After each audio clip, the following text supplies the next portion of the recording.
tes kompetensi bidang PGSD khusus untuk guru SD. Nah, video kali ini adalah video lanjutan dari video yang sebelumnya saya sempat buat. Nah, video-video yang sebelumnya dibuat itu adalah materi yang disajikan itu baru PPKN dan matematika. Nah, ini lanjutannya sesuai kisi-kisinya adalah ada materi IPS, ada materi IPA, dan bahasa Indonesia. Nah, sebelumnya kami mengucapkan terima kasih itu dari tim Sukses Channel. Itu banyak yang mengapresiasi dari konten yang telah dibuat. Nah, itu akan menjadi motivasi untuk kami untuk membuat materi-materi yang lain. Nah, lanjut langsung saja. SKB Guru SD materi IPS soal nomor 1. Lingkungan alam dan lingkungan sosial sekitar merupakan sumber belajar IPS yang sangat penting karena memberikan pengalaman langsung kepada peserta didik. Rancangan pembelajaran IPS yang menggunakan lingkungan sekitar sebagai sumber belajar untuk memahami benda-benda dan fenomena di sekitarnya dapat dilakukan dengan metode pembelajaran inquiry. Dalam metode tersebut, guru memiliki peran yang sangat penting sebagai A. Fasilitator yang menunjukkan dan mengarahkan apa yang harus dilakukan oleh peserta didik di dalam lingkungan. B.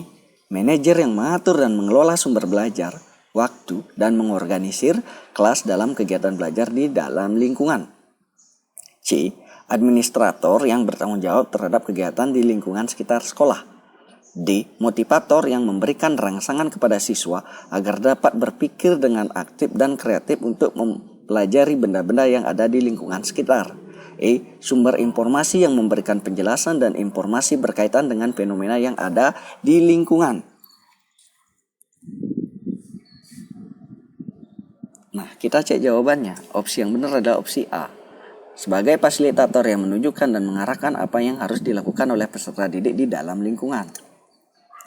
Dalam pembelajaran inquiry, guru tidak berperan sebagai sumber belajar. Karena kegiatan belajar yang paling utama adalah melakukan penyelidikan terhadap benda-benda dan fenomena alam. Dalam kegiatan tersebut, peserta didik didorong untuk mencari pengetahuan dengan cara melakukan pengamatan terhadap fenomena atau benda-benda tertentu. Kegiatan belajar pada dasarnya bersifat independen sehingga guru berperan sebagai manajer, motivator, administrator, serta fasilitator. Sintak pembelajaran inquiry yaitu yang pertama menyajikan masalah, yang kedua verifikasi data, yang ketiga melakukan eksperimen, yang keempat merumuskan penjelasan, yang kelima melakukan analisis data. Tugas utama guru adalah merancang kegiatan belajar secara konstruktif agar peserta didik dapat belajar secara mandiri guna menyalurkan rasa ingin tahunya sehingga dapat menemukan pengetahuan baru yang lebih bermakna dan bermanfaat bagi kehidupannya. Di samping itu, tugas penting lainnya mengarahkan dan memotivasi peserta didik tidak putus asa dan terus bersemangat untuk belajar, mengeksplor alam dan lingkungannya. Dalam konteks di atas, maka jawaban yang paling tepat adalah opsi A, yaitu karena peran guru adalah dalam kegiatan pembelajaran dengan metode inquiry di luar kelas adalah mengatur, menunjukkan, dan mengarahkan apa yang harus dikerjakan oleh peserta didik di dalam lingkungannya. Jadi opsi A lah yang paling tepat sebagai fasilitator yang menunjukkan dan mengarahkan apa yang harus dilakukan oleh peserta didik di dalam lingkungannya. Soal nomor 2, Ibu Suti adalah seorang guru SD yang mengajar IPS di kelas 5 di SD Negeri Ciputat 7 Kecamatan Ciputat, Kota Tangerang Selatan, Provinsi Banten. Pada pembelajarannya di kelas, Ibu Suti memberikan kartu yang berisi pertanyaan-pertanyaan dan kartu-kartu lainnya berisi jawaban. Langkah berikutnya adalah Ibu Suti membagi kelas menjadi 3 kelompok.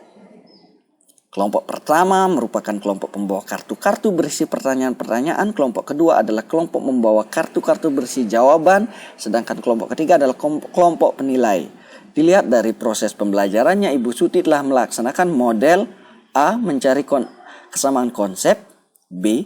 Bertukar pasangan, C. Menyatukan gagasan atau ide, D. Merumuskan jawaban, E. Mencari pasangan. Kita lihat jawabannya. Jawaban yang benar adalah opsi E, mencari pasangan. Model pembelajaran adalah suatu perencanaan atau suatu pola yang digunakan sebagai pedoman dalam melaksanakan pembelajaran kelas atau dalam pembelajaran tutorial dan untuk menentukan perangkat-perangkat pembelajaran termasuk di dalamnya buku-buku, film, komputer, kurikulum, dan lain-lain. Pembelajaran model pembelajaran make a match yaitu pembelajaran yang teknik mengajarnya dengan mencari pasangan melalui kartu pertanyaan dan jawaban yang harus ditemukan dan didiskusikan oleh pasangan siswa tersebut. Jadi jelas di sini adalah mencari pasangan dari kartu-kartu yang telah diberikan. Nah, selanjutnya soal nomor 3. Untuk mengajarkan siswa materi peninggalan kerajaan Hindu-Buddha secara langsung dapat dilakukan oleh guru dengan cara A. Membawa gambar peninggalan sejarah di kelas. B. Melakukan studi lapangan ke situs sejarah. C. Menggunakan media film dokumenter sejarah. D. Membuat replika peninggalan sejarah. E. Menonton film kolosal di bioskop.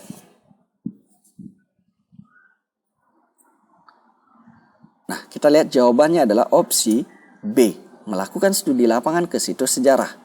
Proses pembelajaran langsung untuk materi peninggalan zaman kerajaan Hindu-Buddha yang paling tepat adalah studi ke lapangan ke situs sejarah terkait peninggalan baik artefak atau peninggalan zaman Hindu-Buddha seperti prasasti, candi, istana, bahkan museum yang relevan.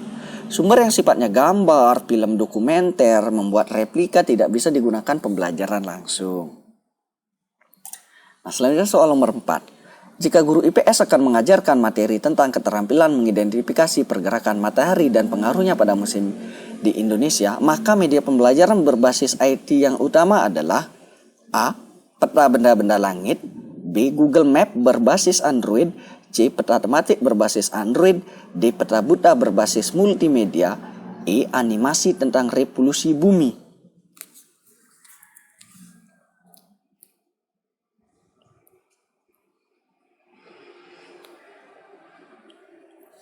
Nah, kita lihat jawabannya adalah opsi C. Peta tematik berbasis Android. Media pembelajaran berbasis IT yang utama untuk mengembangkan keterampilan mengidentifikasi pergerakan matahari dan pengaruhnya pada musim di Indonesia adalah peta tematik berbasis Android yang tersedia berupa aplikasi dalam handphone guru dan peserta didik. Peta benda-benda langit dan Google Map belum ada dalam Android. Demikian juga belum tersedia dalam bentuk animasi. Peta buta tidak relevan dengan tujuan pembelajaran sekalipun menggunakan multimedia. Nah, jadi dalam pembelajaran di kelas alangkah baiknya dia menggunakan berbasis Android. Jadi jelas sekali kita akan gunakan adalah opsi C, peta tematik berbasis Android. Nah, selanjutnya soal nomor 5. Tujuan utama pembelajaran IPS adalah menjadikan peserta didik sebagai warga negara yang baik dalam kehidupan masyarakat majemuk yang demokratis. Oleh karenanya, materi pembelajaran IPS seharusnya memberikan pengetahuan yang kontekstual, yaitu A. Menyajikan pengetahuan, fakta, dan fenomena yang sesuai dengan materi, tujuan pembelajaran, serta sesuai dengan konteks sosial budayanya. B. Menyajikan pengetahuan, fakta, dan fenomena terkini sehingga peserta didik memiliki pengetahuan up to date. C. Menyajikan pengetahuan, fakta, dan fenomena yang aktual sehingga peserta didik memahami perkembangan masyarakat. D. Memberikan perspektif yang baru tentang pengetahuan, fakta, dan fenomena kehidupan masyarakat yang modern. E. Menyajikan masalah sosial yang dihadapi oleh masyarakat modern dan dinamis sehingga peserta didik tanggap terhadap perubahan dan modernitas. Nah, kita lihat jawabannya adalah opsi A.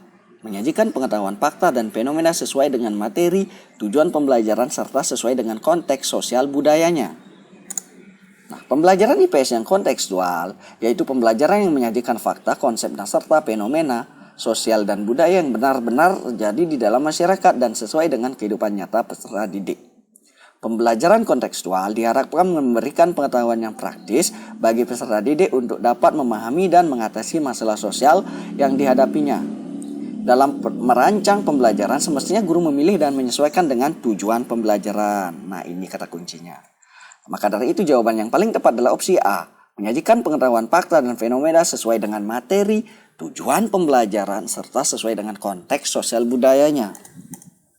Selanjutnya soal nomor 6. Pendidikan IPS SD memuat banyak nilai antara lain nilai edukatif, nilai ketuhanan, filosofis, dan praktis. Untuk mengembangkan nilai praktis bagi peserta didik, maka pembelajaran IPS sebaiknya diarahkan untuk A. Mengatasi masalah kerukunan antar umat beragama dan toleransi beragama bagi siswa. B. Mampu mengatasi masalah kehidupan di masyarakat secara tuntas dan bijaksana. C. Pengembangan nilai-nilai luhur dan intelektual yang berkembang pada diri siswa. D. Pengembangan nilai sosial, nilai budaya, dan nilai spiritual di lingkungan sekitar siswa. E. Mengembangkan gagasan, ide, dan menilai norma yang berlaku dalam berbudaya bagi siswa. Oke, jawabannya adalah opsi B. Mampu mengatasi masalah kehidupan di masyarakat secara tuntas dan bijaksana. Dalam proses peningkatan perilaku sosial melalui pembinaan nilai edukatif, tidak hanya terbatas pada perilaku kognitif, melainkan lebih mendalam lagi berkenaan dengan perilaku afektifnya. Melalui pembelajaran IPS, perasaan, kesadaran, penghayatan, sikap, kepedulian, dan tanggung jawab sosial anak ditingkatkan sehingga memiliki kejelian terhadap berbagai fenomena seperti ketimpangan sosial, penderitaan orang lain, perilaku yang menyimpang dari norma dan nilai. Melalui IPS yang ditanamkan sampai menyentuh nuraninya. Pokok bahasan IPS bukan hanya membahas tentang pengetahuan yang konseptual teoritis, melainkan juga menggali fakta, fenomena, dan masalah kehidupan sehari-hari yang memiliki nilai praktis, misalnya mulai dari lingkungan keluarga, di pasar, di jalan, di tempat-tempat bermain, dan seterusnya. Dengan demikian, pembelajaran pendidikan memberikan nilai-nilai praktis yang memberikan keterampilan kepada peserta didik untuk memecahkan masalah-masalah tersebut. Sedangkan nilai filosofi merupakan dasar bagi tumbuh dan berkembangnya peserta didik untuk memahami filosofi dan kearifan yang hidup di tengah-tengah masyarakatnya, sehingga mampu memecahkan persoalan secara arif, bijaksana, namun radikal sampai ke akar persoalannya. Nilai ketuhanan merupakan nilai untuk dapat menghayati sendiri tentang kenikmatan yang diperoleh kita sebagai manusia. Kita sebagai manusia merupakan sebagai makhluk sosial yang berbeda dengan makhluk-makhluk ciptaan yang maha kuasa, baik tumbuh-tumbuhan maupun binatang. Jadi jelas di sini ya. Jadi nilai filosofis itu sebaiknya diarahkan untuk mampu mengatasi masalah kehidupan di masyarakat secara tuntas dan bijaksana. Soal nomor 7. Dalam perkembangan kehidupan masyarakat yang semakin maju dengan ilmu pengetahuan dan teknologi yang sangat canggih, maka agar peserta didik memahami fenomena dan fakta-fakta yang ada di lingkungan sekitarnya, pembelajaran IPS SD perlu menggunakan pendekatan A. Konstruktivisme, karena peserta didik dituntut mampu mengkonstruk pengetahuan secara mandiri serta menggunakan keterampilan kognitifnya. B. Keterampilan proses, untuk menumbuh kembangkan keterampilan memahami suatu proses dan tidak semata-mata berorientasi pada hasil. C. Kontekstual, agar peserta didik dapat memaknai materi secara komprehensif sesuai dengan lingkungannya. D. Kooperatif, sehingga peserta didik mampu bekerja sama dengan orang lain dalam lingkungan masyarakat yang plural dan demokratis. E. Pendekatan meluas, yang memberikan perspektif dan paradigma yang luas sehingga terbuka terhadap perkembangan dan kemajuan. Nah, jawabannya adalah opsi C. Kontekstual, agar peserta didik dapat memaknai materi secara komprehensif sesuai dengan lingkungannya. Jadi sebelumnya sudah banyak dibahas mengenai pembelajaran kontekstual. Nah, untuk memahami fakta dan fenomena yang terjadi di lingkungan sekitar, pembelajaran IPS sebaiknya menggunakan pendekatan kontekstual karena akan mendekatkan peserta didik dengan lingkungannya serta memberikan pemahaman yang lebih komprehensif karena pengamatan longitudinalnya terhadap lingkungan. Perkembangan ilmu pengetahuan dan teknologi yang sangat maju dengan tidak serta-merta mengubah pola pikir, kelakuan, kehidupan sosial dan budayanya. Oleh karenanya pemahaman kontekstual sangat penting dimiliki peserta didik. Pendekatan konstruktivisme lebih berorientasi pada pengembangan kognitif siswa agar memiliki pengetahuan yang memadai mengenai perkembangan masyarakat melalui proses ilmiah. Nah, jadi sebenarnya banyak yang cocok, cuma yang paling cocok adalah kontekstual. Nah, soal berikutnya, soal nomor 8. Lokasi sekolah yang berada di dekat pasar sangat mendukung untuk dipergunakan sebagai sumber belajar dalam kegiatan pembelajaran IPS, khususnya tentang A. Bentuk dan kontur permukaan bumi. B. Kegiatan memenuhi kebutuhan. C. Interaksi manusia di masa lampau. D. Lembaga-lembaga ekonomi modern. E. Kegiatan jual beli secara langsung. Oke, kita cek jawabannya adalah opsi yang benar adalah opsi E. Kegiatan jual beli secara langsung. Nah, guru dapat memanfaatkan pasar sebagai sumber belajar terkait dengan materi tentang jual beli. Pasar dimanfaatkan untuk kegiatan observasi mengenai proses transaksi jual beli, mengamati keadaan pasar tradisional, mengamati interaksi antar pedagang, dan mencatat barang-barang yang diperjualbelikan di pasar tradisional. Jadi jelas sekali ya. Soal nomor 9. Pertumbuhan dan pertambahan jumlah penduduk di muka bumi membawa permasalahan yang sangat kompleks bagi kehidupan umat manusia. Kerusakan lingkungan hidup dirasakan semakin parah, di mana hal tersebut merupakan sebuah konsekuensi yang harus ditanggung oleh umat manusia karena A. Peperangan memperebutkan sumber daya di antara negara-negara di dunia. B. Keinginan untuk menguasai dan mengeksploitasi sumber daya yang berlebihan. C. Keserakahan umat manusia untuk menumpuk kekayaan dan kesejahteraan. D. Semakin besar jumlah penduduk, semakin besar sumber daya yang dibutuhkan. E. Upaya untuk menyediakan fasilitas hidup dengan cara mengeksploitasi alam. Kita lihat jawabannya adalah opsi D. Jadi semakin besar jumlah penduduk, semakin besar sumber daya yang dibutuhkan. Nah, persoalan ledakan jumlah penduduk dengan lingkungan hidup setidaknya mengedepankan manusia dengan 3 persoalan. Saya ulang, persoalan ledakan jumlah penduduk dengan lingkungan hidup setidaknya menghadapkan manusia dengan 3 persoalan. Yang pertama, soal jumlah penduduk yang begitu besar akan memerlukan sumber daya dan energi yang luar biasa dari alam. Belum lagi dampak polusi lingkungan yang ditimbulkan pembangunan. Yang kedua, teknologi yang terus berkembang melampaui kemampuan kendali manusia untuk mengaturnya. Yang ketiga, persoalan moral ketika pembangunan tidak dapat menciptakan perbaikan, tetapi justru banyak menimbulkan kerusakan lingkungan dan kehancuran daya dukung kehidupan. Jadi jelas ya. Soal nomor 10. Urbanisasi merupakan salah satu fenomena yang melanda negara-negara yang sedang berkembang. Perspektif geografi terhadap fenomena urbanisasi adalah A. Perubahan budaya dalam bekerja. B. Perluasan suatu area atau wilayah. C. Kedekatan antar ruang permukaan bumi. D. Penyebaran iptek yang merata. E. Tempat tinggal yang semakin rapat. Kita lihat jawabannya adalah opsi B. Perluasan suatu area atau wilayah. 3 peristiwa yang termasuk ke dalam proses urbanisasi itu. Yang pertama, perpindahan penduduk dari pedesaan ke perkotaan. Perluasan area atau kawasan kota. Yang ketiga adalah perubahan cara hidup sebagai orang kota.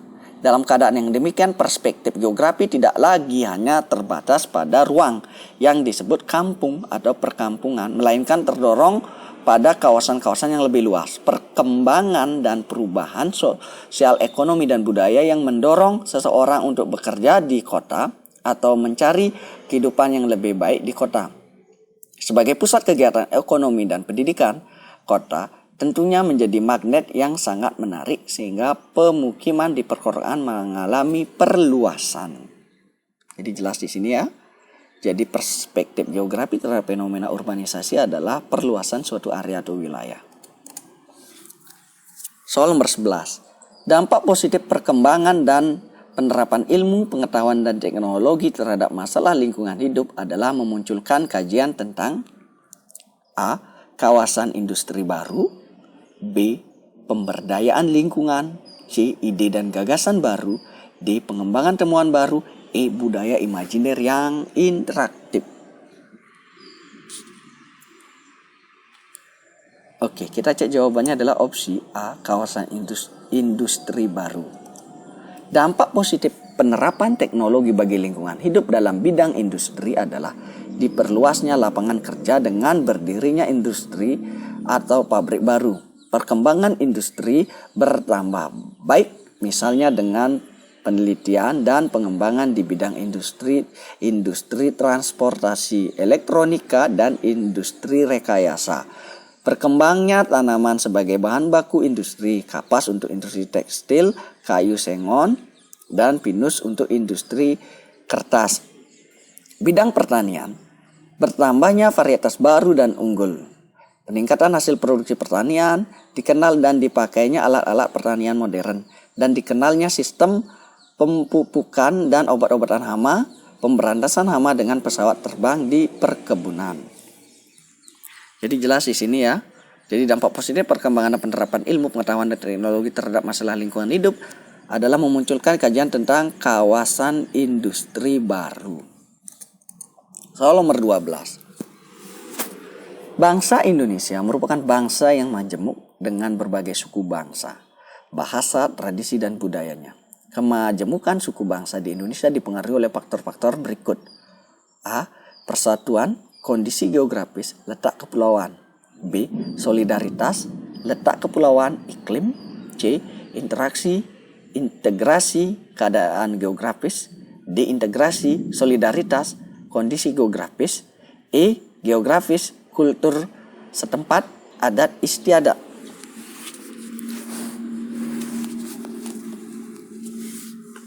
Oke, kita cek jawabannya adalah opsi E, geografis, kultur setempat, dan adat istiadat. Nah, kondisi geografis Indonesia yang merupakan kepulauan yang dipisahkan oleh laut dan selat memungkinkan penduduk yang menempati pulau itu tumbuh menjadi kesatuan suku bangsa yang terisolasi dengan yang lain. Setiap suku bangsa mengembangkan pola perilaku, bahasa, dan ikatan kebudayaan lainnya yang berbeda dengan suku bangsa yang lain. Hal ini merupakan adaptasi manusia dalam rangka menyesuaikan diri dengan alam serta selaras dengan kehidupan alam di mana mereka tinggal. Bentuk wilayah kepulauan memberikan dampak terjadinya perbedaan pada bahasa, pola pikir, kebiasaan, dan perilaku serta adat istiadat di antara suku bangsa Indonesia. Jadi jelas ya, geografis, kultur setempat, dan adat istiadat. Soal nomor 13, isu dan masalah global serta kemajuan iptek dapat digunakan sebagai sumber pembelajaran IPS yang terkait dengan permasalahan berikut antara lain. A. Kelangkaan air, tanah, internet, sampah. B. Penduduk, kemiskinan, akses yang mudah. C. Pembangunan, kelangkaan listrik, daya guna alam. D. Lingkungan, migrasi, manusia yang humanistik. E. Penduduk, migrasi, dan hak asasi manusia. Oke, kita lihat jawabannya. Isu dan masalah global serta kemajuan iptek dapat digunakan sebagai sumber pembelajaran IPS yang terkait dengan permasalahan berikut antara lain. Yang benar adalah opsi E. Penduduk, migrasi, dan HAM.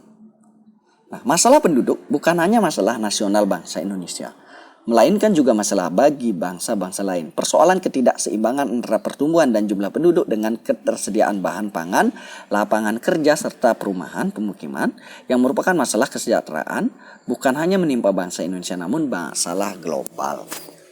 Nah, perpindahan penduduk baik dalam bentuk emigrasi keluar dari negara sendiri, imigrasi masuk ke negara tertentu, maupun dalam bentuk pengungsian di negara sendiri atau ke negara orang lain secara berkelompok terjadi di mana-mana. Faktor penyebabnya bermacam-macam, mulai dari faktor ekonomi, bencana alam, wabah, politik, sampai pada keamanan bagi kelompok perorangan yang melakukannya. Merupakan jalan keluar dari masalah yang dialaminya. Migrasi menimbulkan berbagai masalah baik bagi daerah yang ditinggalkan maupun bagi daerah yang menjadi tujuan. Nah, dalam kehidupan sehari-hari, HAM kadang-kadang tidak diberikan oleh orang lain atau pemerintah negaranya. Diskriminasi manusia, etnis, agama, penjajahan, dan lain-lain. Masalah HAM tidak hanya masalah lokal dan regional di tempat-tempat kawasan tertentu, melainkan sudah menjadi masalah global sehingga mendapat perhatian yang serius dari seluruh negara di dunia. Jadi jelas di sini ya masalah-masalahnya adalah penduduk, migrasi, dan hak asasi manusia. Soal nomor 14.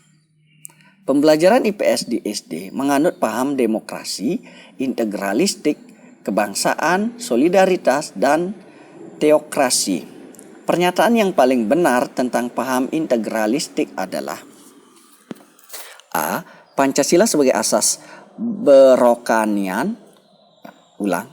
Pancasila sebagai asas kerohanian bangsa dan negara Indonesia pada hakikatnya merupakan suatu asas kebersamaan, asas kekeluargaan, serta religius.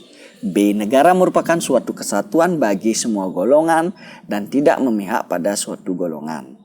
C. Bangsa adalah satu kesatuan utuh dan menyeluruh dari berbagai suku bangsa dan kepulauan. D. Pancasila sebagai asas kesatuan bangsa yang bersifat tunggal yang wajib diamalkan secara murni dan konsekuen.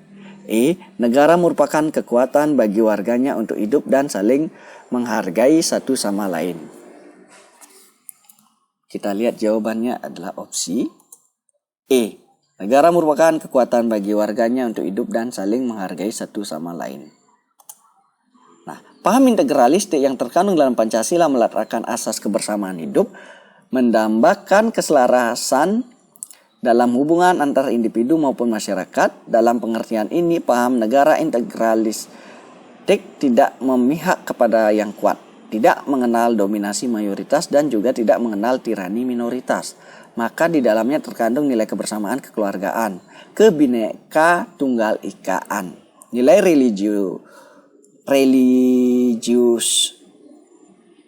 religiusitas serta selaras. Paham integralistik merupakan aliran pemikiran yang sesuai dengan watak bangsa Indonesia yang bersifat kekeluargaan dan tolong-menolong. Dalam sidang BPUPKI tanggal 31 Mei 1945, Supomo mengusulkan paham integralistik yang menurutnya paham ini berakar pada keanekaragaman budaya bangsa, namun hal ini justru mempersatukan dalam suatu kesatuan integral yang disebut negara Indonesia. Paham integralistik yang terkandung dalam Pancasila meletakkan asas kebersamaan hidup, mendambakan keselarasan dalam hubungan antara individu maupun masyarakat. Dalam pengertian ini, paham negara integralistik tidak memihak kepada yang kuat, tidak mengenal dominasi mayoritas, dan juga tidak mengenal tirani minoritas. Maka di dalamnya terkandung nilai kebersamaan, kekeluargaan, kebineka tunggal ikaan, serta nilai religiusitas. Jadi jelas jawabannya adalah opsi E. Negara merupakan kekuatan bagi warganya untuk hidup dan saling menghargai satu sama lain. Itulah merupakan paham integralistik. Soal nomor 15. Iptek pada hakikatnya merupakan produk budaya yang mengakibatkan terjadinya global village, yaitu menceritakan tentang A. Pengalaman sosial budaya dalam hubungan antara manusia, B. Penyebaran budaya secara masif dan kontekstual, C. Tertembusnya nilai budaya antar bangsa, D. Kedekatan jarak relatif antar ruang di permukaan bumi, E. Hilangnya batas-batas budaya antar negara.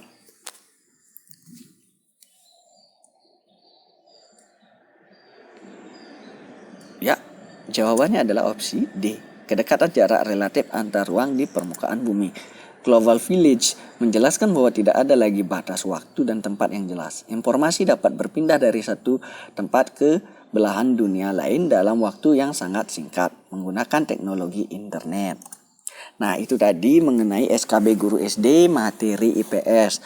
Nah, video selanjutnya itu akan dibahas materi IPA dan Bahasa Indonesia. Jadi jangan lupa di like and subscribe ya, dan jangan lupa dibagikan ke teman-teman lain. Terima kasih.